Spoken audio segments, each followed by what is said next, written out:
When the American patriots declared their independence in 1776, every one of the new United States fully sanctioned slavery, and rebel slaveholders believed slavery was perfectly compatible with the patriot cause.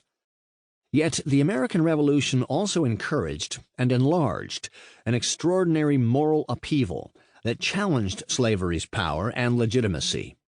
This, too, was part of the history of the nation's founding. When the Federal Convention met in Philadelphia in 1787, Northerners had begun ridding themselves of the institution, charging, in the words of Rhode Island's Emancipation law, that to hold humans in a state of slavery as private property repudiated natural rights and subverted the happiness of mankind. Southern slaveholders, aghast, were determined to ensure that the new national government could in no way interfere with slavery. The Federal Convention finally settled on the compromises with slavery that Justice Marshall cited and that historians now regard as the pro-slavery heart of the original Constitution. Despite the rising strength of anti-slavery sentiment, the pro-slavery delegates gained significant concessions, aided by a general presumption inside the convention that any national constitution ought to pay due respect to private wealth. Yet the slaveholders failed to win the absolute protection for slavery they desired.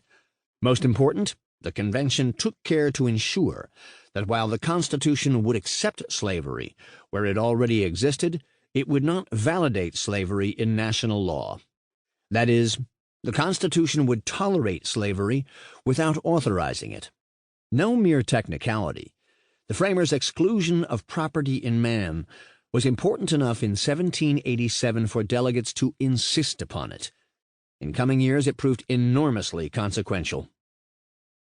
To be sure, nothing in the Constitution prevented the new Congress from approving slavery's further expansion over the decades before the Civil War, making the United States the mightiest slave power on earth. But the framers' exclusion of property in man also gave Congress the leverage to act otherwise. The exclusion, in turn, helped inspire 3 generations of anti-slavery advocates to press for halting slavery's expansion as a step toward its complete eradication, using thoroughly constitutional means. And here lies the solution to the historical puzzle inside Justice Marshall's dissent, by affirming that it would be wrong, as James Madison said at the Federal Convention, to admit in the Constitution the idea that there could be property in men. The framers left room for political efforts aimed at slavery's restriction, and eventually its destruction, even under a Constitution that safeguarded slavery. Those efforts, although sporadic through the early years of the 19th century, would eventually bring the advent of the Republican Party, the outbreak of the Civil War, and the completion of Emancipation in 1865. I originally offered this re-evaluation of slavery, anti-slavery, and the Constitution in my Nathan I. Huggins lectures at Harvard University in 2015, and in subsequent lectures and writings.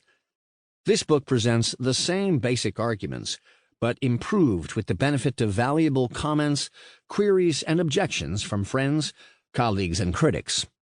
The debate so far has been lively and even sharp, befitting the importance of the subjects at hand, and I would like to thank all who have joined in pushing me to make my case as precisely as I can. I owe my largest debt to Henry Louis Gates, Jr., who paid me the honor of an invitation to deliver the Huggins lectures as part of a rewarding 4-day visit to Harvard's Hutchins Center for African and African American Research. Among his many other accomplishments, Professor Gates has made the Huggins Lectures series one of the premier occasions of their kind in the world of American scholarship and letters. Joining the list of distinguished Huggins lecturers remains a source of great personal pride, made even greater because of my memories of all too brief encounters with Nathan Huggins himself during my undergraduate days at Columbia in the early 1970s. Apart, meanwhile, from Skip Gates's intellectual support, his abiding friendship over many years has been a joy. I am also grateful to the